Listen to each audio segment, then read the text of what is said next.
Good morning and welcome to the fresh edition of my live comments. Yesterday, the Canadian budget of 2018 was presented. Was it a budget? There was a time when the federal budget used to be a budget of the government.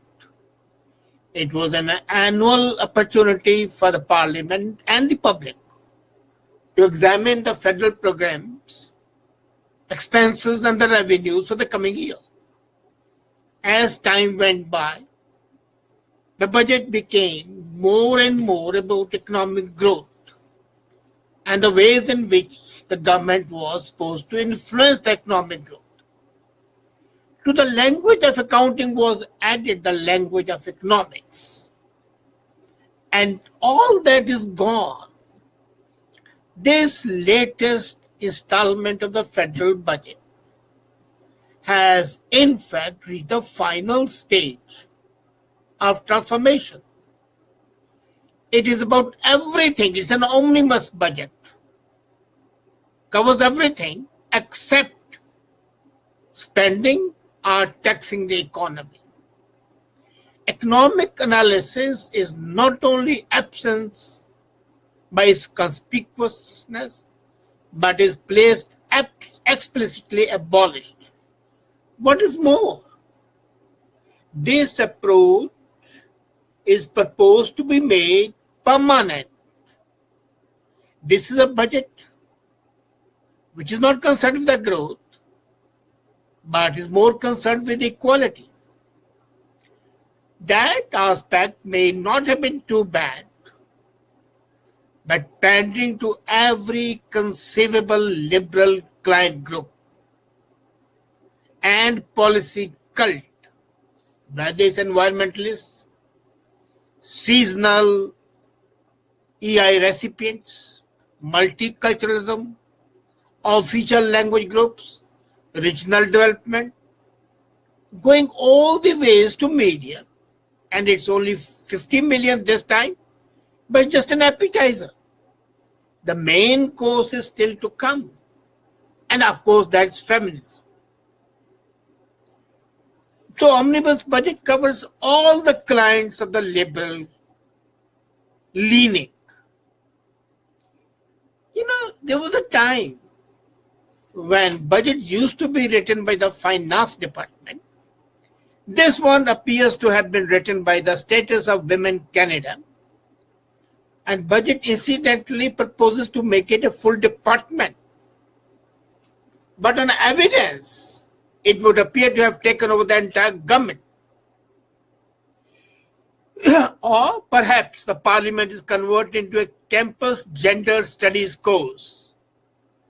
The world's first intersectional budget. Whether this budget presents progress can be doubted. The Canadian economy, notwithstanding a strong of couple quarters built on last year's oil prices, faces some serious and pressing challenges. Budget is silent about NAFTA and the impact it would have.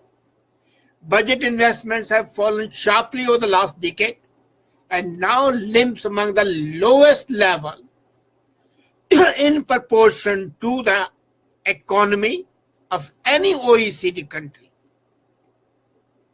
Productivity growth has been weak.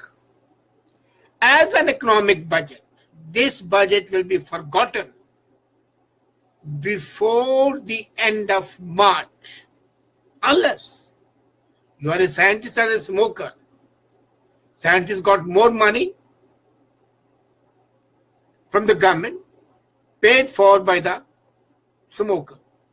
But as far as the political platform is concerned, it's cunning and puts your ears on it and call it a fox.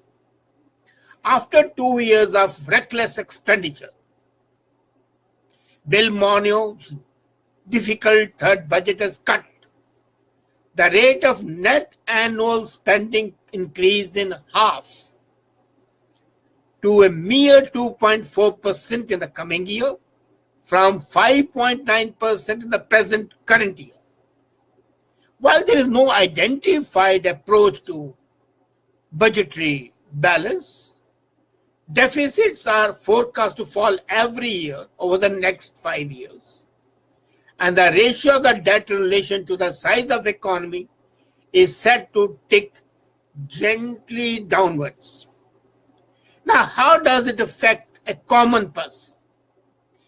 In budget discussion can go up to hours, but I'll compress it, how it affects you, how it affects your purse. Most of the people in this country are in small business, shops, pizza stores, and like that. The government has tried to help them and help them invest and grow their firms. But they don't want to give them advantage over others when it comes to the personal savings and the interest. The small business interest will go from 10.5 to 10% and 9% next year.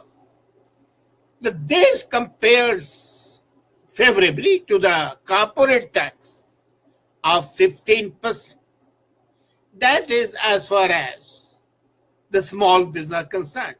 Now, how about the individuals? People like you and me, people who do not belong to 1% of the world. The government is turning the working income tax benefit into a new Canada workers benefit. So the working income tax benefit is converted into Canada workers benefit. They call it CWB. The change means that if you are single and earn $15,000 or less next year, you may earn an extra $500 per year. In the past, you had to check a box in your return to apply. But this is no longer the case. You are automatically enrolled. Individuals who are eligible for disability credit also receive Canada Workers Benefit Disability Supplement, and the maximum amount will be increased to $700 next year. It will be rephased at $24,111 for singles without dependents, but will disappear for families earning $36,000 per year. The child benefit will be indexed to inflation. So as inflation increases, the child benefit would increase. In the previous budget, you were able to take time of the parental and caregivers get, and also get the EI caregiver benefit. This has been extended now to include maternity and sickness benefits. Another thing quite interesting is you'll be able to open RESP and claim $500 per year learning bond at the time you apply for birth certificate of your child. This will automatically enroll children born into low-income families for the grant. That's not too bad. As of June 2018, the government will offer additional weeks of use it or lose it EI. Parental sharing benefits, when both parents commit to share parental leave. It's available to all two-parent families, including same-sex couples and adopted parents.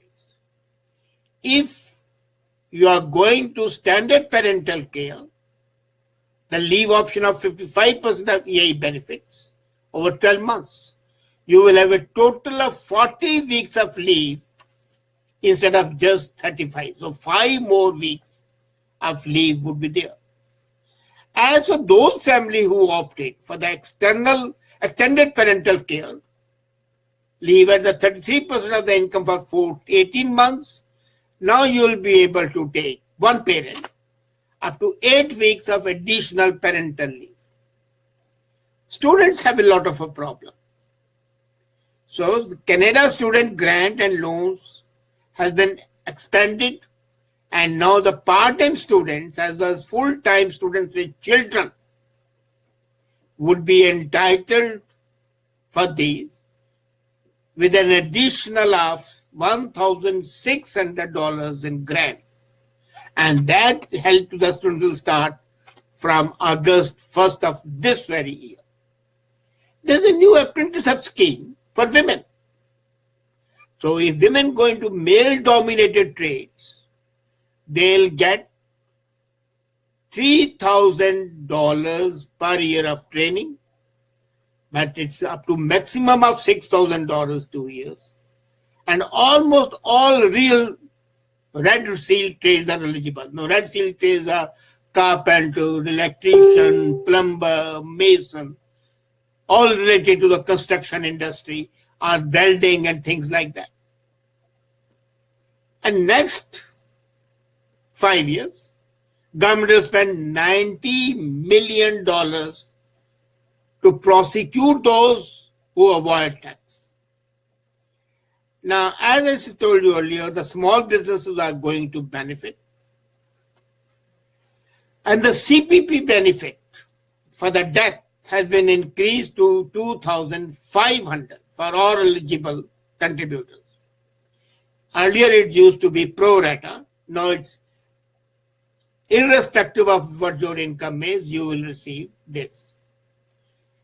The medical expense tax credit has now been extended to psychiatric service dogs with one condition, that it should be a result of PTSD. So the vets are going to benefit. And it's proposed in the budget. Now, this is the first time the proposal is given in the budget. Normally, the budget does not give proposals. But anyway, it proposes a budget for pension for life plan only for the Canadian vets.